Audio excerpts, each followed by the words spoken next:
राधे राधे प्यारे साथियों, स्वागत है आपका प्रद्योत गुरुकुल में। मैं हूं पीके सर। आज आपसे चर्चा करने के लिए फिर से उपस्थित हूं। आज हमारी चर्चा का विषय बहुत ही महत्वपूर्ण है और प्रत्येक परीक्षा के लिए बहुत ही शानदार है। जी हां, टीजीटी, पीजीटी, नेट, जेआरएफ या जो भी किसी भी आरपीएससी फर्स्ट सेकंड ग्रेड की, लेक्चरर की, असिस्टेंट प्रोफेसर की जो भी परीक्षाएं हैं, मध्य प्रदेश की परीक्षाएं या किसी भी राज्य की जो परीक्षाएं हैं जहां पर काव्य शास्त्र लगा हुआ है, रस लगा हुआ है, रस सिद्धांत लगा हुआ है, वहां से एक प्रश्न आता है रस के व्याख्याता आचार्यों पर आधारित। ये प्रश्न बहुत ही इंपॉर्टेंट है और 100% यहाँ से आता है। ठीक है, आप अपनी डायरी पर नोट कर लीजिए। इस वीडियो से, भले ये छोटी वीडियो है, आपको पेपर में प्रश्न अवश्य देखने को मिलेगा और हम बहुत शानदार तरीके से इसे पढ़ेंगे और याद करेंगे। ठीक है, ट्रिक के माध्यम से हम सीखेंगे, याद करेंगे और आज के बाद ये टॉपिक कंप्लीट हो जाएगा। छोटा सा टॉपिक है और बहुत शानदार टॉपिक है और 100% प्रश्न यहाँ से आता ही आता है। कोई रोक नहीं सकता यहाँ से प्रश्न आने को। ठीक है, तो एक प्रश्न आपको जरूर मिलेगा परीक्षा में। चलिए सीधे सीधे बात करते हैं कंटेंट वाली क्लास में, बिना किसी देर के। सभी को राधे राधे है। ठीक है, अब उसके बाद रस सूत्र। आचार्य भरत मुनि ने रस सूत्र दिया अपने नाट्य शास्त्र में। भरत मुनि का ग्रंथ का नाम है नाट्य शास्त्र, उसमें उन्होंने रस सूत्र दिया। ये प्रश्न एक तो बनता है कि रस सूत्र किसने दिया, तो आचार्य भरत मुनि ने। किस ग्रंथ में दिया, तो नाट्य शास्त्र में। कौन सा रस सूत्र है, तो विभावानुभाव व्यभिचार संयोगाद्रसः निष्पत्ति, ये रस सूत्र है।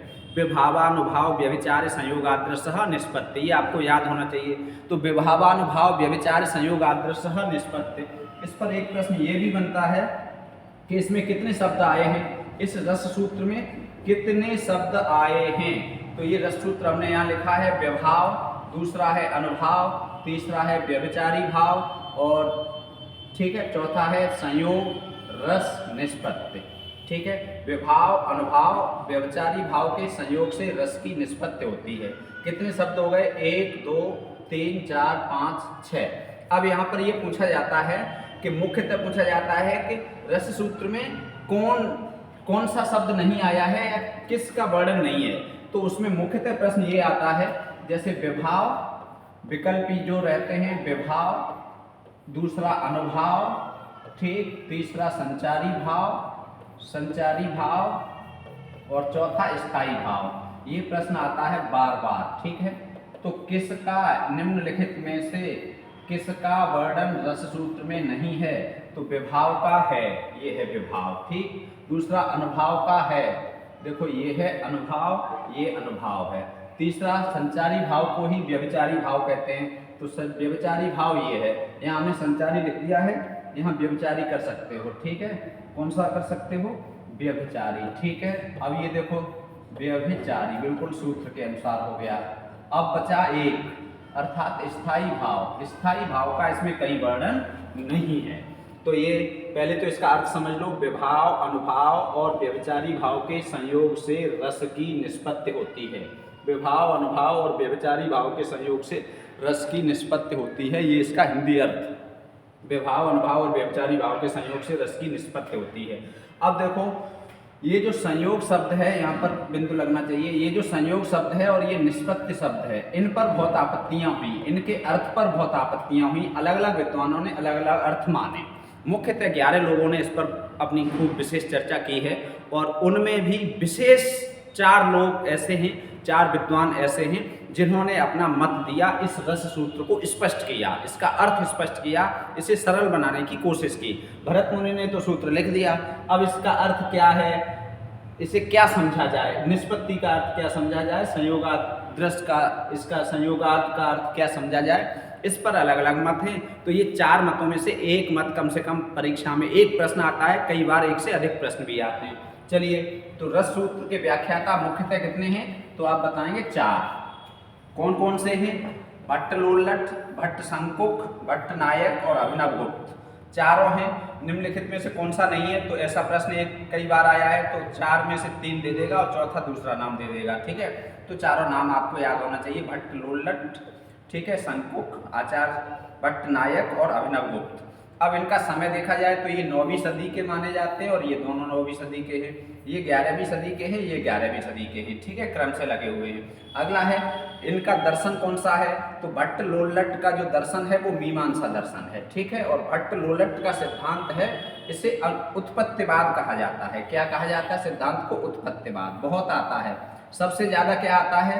सबसे ज़्यादा आता है एक तो उत्पत्तिवाद वाला, ये आएगा सिद्धांत का नाम। और सबसे ज़्यादा आजकल परीक्षाओं में आ रहा है, वो आ रहा है ये, इनमें से संयोग का अर्थ क्या है, ठीक है। कई बार ये भी आता है, बात लगभग मिलती जुलती है।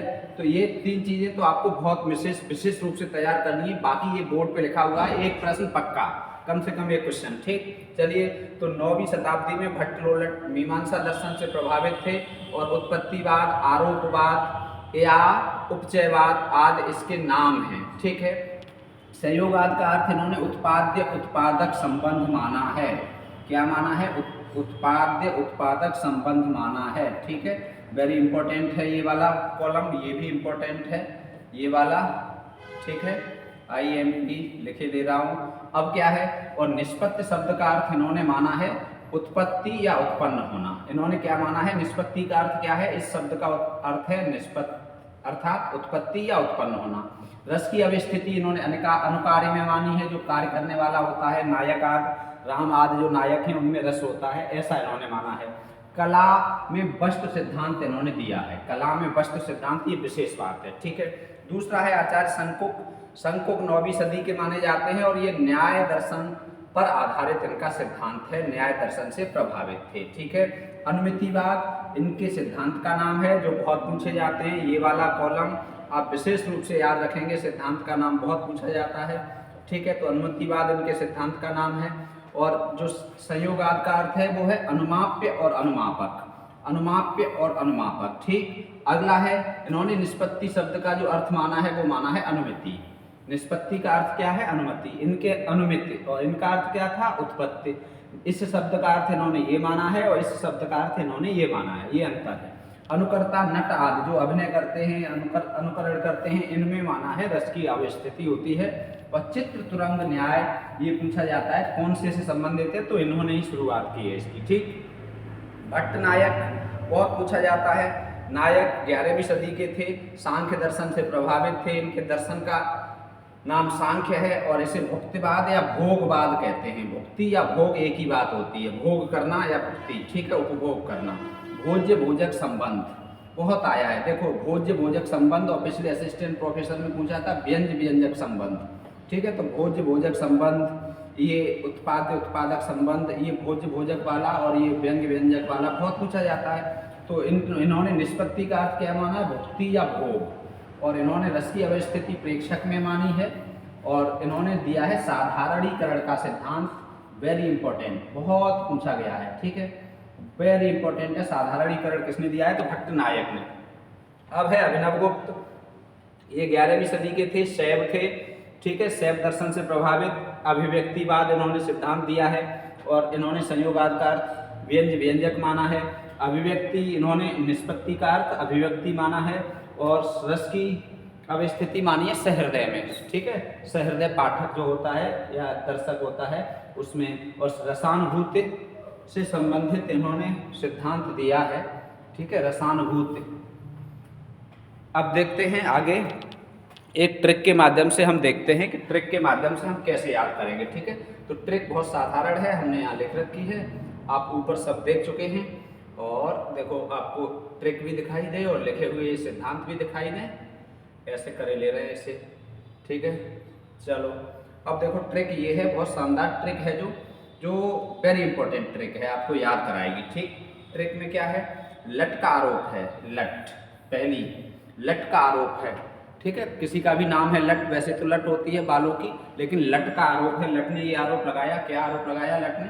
कि शंक और अनु, दो तो ये नाम हो गए, शंक और अनु, और नायक और भुक्ति, नायक और भुक्ति, दो जोड़े हो गए, शंक और अनु, नायक और भुक्ति। अभी अभी गए, अभी अभी गए, अभी अभी लिखा है, हालांकि एक ही मात्रा है, लेकिन हम उच्चारण में ई कर रहे हैं, ठीक। लट का आरोप है, लट का आरोप है, लट का आरोप है, शंक और अनु, नायक और भुक्ति अभी अभी गए। एक वाक्य है छोटा सा, लट का आरोप है, शंक और अनु, नायक और भुक्ति अभी अभी गए। 4 लोग हैं। कौन कौन? शंख और अनु, नायक और भुक्ति, अभी अभी गए। ऐसे याद करेंगे। अब देखो, लट से भट्ट लोल लट, लट से भट्ट लोल लट, इनका सिद्धांत क्या है? आरोपवाद। आरोपवाद को ही उत्पत्तिवाद कहते हैं। ठीक है, ये हो गया। लट से लट हो गया, उत्पत्ति, ये आरोप से ये आरोप हो गया। ठीक, याद रखेंगे। लट का भट्ट लोल लट का सिद्धांत क्या हो गया? आरोपवाद। अब शंकु, शंकु का अनु, देखो शंकुक, शंकुक से अनुमितिवाद, केवल अनु याद रखो। ठीक है, शंकु का क्या है? अनुमितिवाद। ठीक, अगला है नायक, नायक का भुक्तिवाद। ये नायक है और इसका सिद्धांत क्या है? भुक्तिवाद। ठीक, तो ये नायक का, भट्ट नायक का भुक्तिवाद। और अभिनव गुप्त का अभिव्यक्तिवाद। देखो, यहाँ भी अभि है और यहाँ भी अभ है, ऐसे याद रखेंगे। यहाँ अभ है, यहाँ अभ है, कोई अंतर ही नहीं है, कुछ याद ही नहीं करना है। अभिव्यक्तिवाद किसका है? अभिनव गुप्त का। ठीक, अब क्या है? जो ऐसे, और ये जो नायक होता है वो क्या करता है? भोग करता है। किसी भी फिल्म का नायक हीरो होता है, वो अंत में उपभोग करता है भारतीय नाट्य परंपरा में। ठीक है, दुखांत नाटक हमारे यहाँ नहीं लिखे जाते हैं। अंत में जैसे भगवान श्री कृष्ण कहते हैं अर्जुन से कि हे अर्जुन, यदि तू मारा जाएगा तो तू स्वर्ग को प्राप्त करेगा, और यदि इस युद्ध को जीत लेगा तो इस पृथ्वी का भोग करेगा। तो नायक क्या करता है? भोग, उपभोग करता है। ठीक है, तो ये ट्रिक बहुत आसान है। लट का आरोप है कि शंख और अनु, नायक और भुक्ति अभी अभी गए। लट से भट्टलोलट आरोपवाद, आचार्य शंकुक का अनुमतिवाद। ठीक है, और ऐसे याद रखेंगे शंकुक का अनुमतिवाद कैसे? शंख जब बजता था युद्ध के लिए तो अनुमति मिलती थी। जैसे महाभारत हुआ तो शंख बजाया, शंख बजा, वैसे ही अनुमति मिल गई, तो शंख से अनुमति। ठीक है, अनुमति, ऐसे याद रखेंगे। ये ऐसे भी याद रख सकते हैं। शंख से, शंख बजने से क्या मिलती थी? अनुमति। तो शंख, ये एक प्रश्न तो कम से कम आता ही आता है। और नायक का बता ही दिया, भोग, और अभी अभी बिल्कुल है ही। ठीक, बिल्कुल आसान है। ये अभी और अभी जोड़ेंगे। नायक भोग करता है या भक्ति करता है, और शंख बजता है तो अनुमति मिलती है, अनुमति मिलती है युद्ध की। और लट क्या है? आरोपवाद। लट का क्या है? लट का आरोप है, भट्ट लोल लट। तो ये बहुत ही कठिन टॉपिक होता है विद्यार्थियों के लिए, बहुत सरल तरीके से, बहुत आसान ट्रिक से, और 100% यहाँ से आपको प्रश्न मिलना ही मिलना है। ठीक है, आपकी परीक्षा में यहाँ से प्रश्न अवश्य आएगा। इन्हीं शुभकामनाओं के साथ मिलते हैं अगली वीडियो में। तब तक स्वस्थ रहिए, मस्त रहिए, व्यस्त रहिए, राधे राधे कहते रहिए। जय हिंदी, जय भारत।